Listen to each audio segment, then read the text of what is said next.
give us some more perspective, we're joined now by Marc Schulman, author of the Tel Aviv Diary, as well as a columnist for Newsweek. Marc, what are the repercussions here, if any? I mean, could this actually force the United Kingdom to get involved alongside the United States? It's a big question. Number one, it shows the fact that the Iranians were lying all along. They claimed they had limited range of their ballistic missiles. They had promised it would not go beyond, let's say, Israel, for this sake. So what this says is the Iranians really are a threat to Europe in theory, and they're not to the UK itself, but of course, Diego Garcia is run by the British.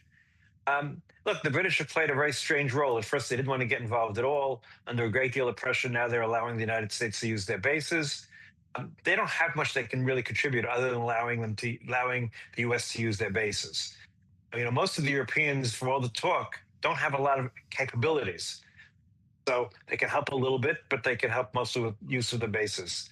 But what it does show is the Iranians really are a threat, not beyond just the Gulf. They're a threat to the whole world in theory. And in theory, if they develop a nuclear weapon, then they can put one on one of these rockets and threaten not only Israel, but other places as well. So I think it was a mistake on their part, quite frankly, but they're making a lot of mistakes recently.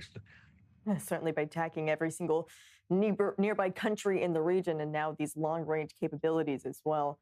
Marc, all the while we're hearing now from U.S. President Donald Trump signaling that the war could be winding down, yet at the same time sending thousands of U.S. troops to the region, and they won't even arrive for another few weeks. So what should we make of this mixed messaging coming out of the White House?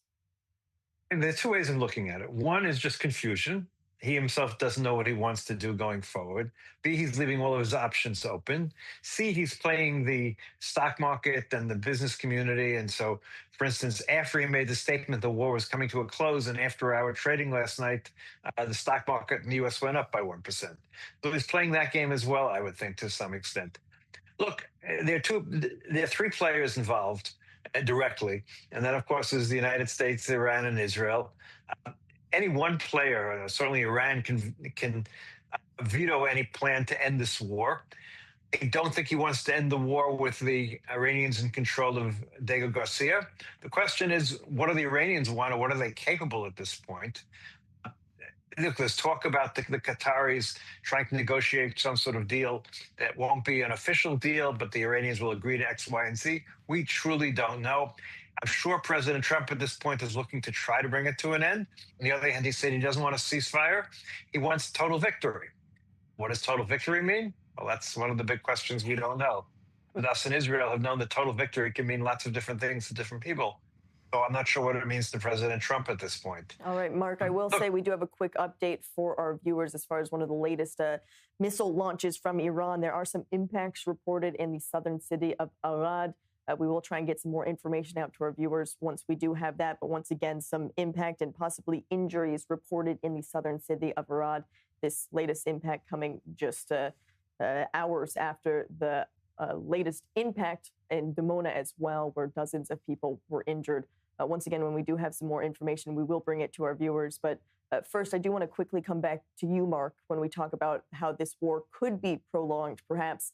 When it comes to the messaging then coming from the U.S. president, trying to convince the American public that these troops and their prolonged presence is actually necessary in the region. Is he succeeding? And if not, how could he succeed?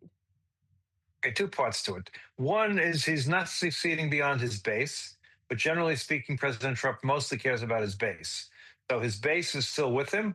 And as long as American troops aren't getting killed on the ground, I think he can succeed. Look, you can look upon the troops that are coming and the various marine amphibious groups that are heading this way as something that's actually going to be used, or something that's being used as a threat. But certainly they're useful as a threat. And as long as they're just a threat on the ships, then I don't think he'll have any problem with the American people or his supporters for sure. If there's a landing and they seize the Straits of Hormuz, and it's quick and a success, you also won't have a problem. The problem becomes if the United States gets bogged down there, which of course is something Trump has not wanted to do and is certainly not planning to do. But, the old saying that the other side has some say when you start a war. And this is the case where you can decide to do one thing and the other side will do something else and you don't always anticipate it. Mark, also when it comes to some mixed signals that are coming out of the White House, this decision by the U.S. Treasury Secretary to actually unsanction some Iranian oil assets for at least the next 30 days. What message does this send to not only Iran, but the global world that's watching?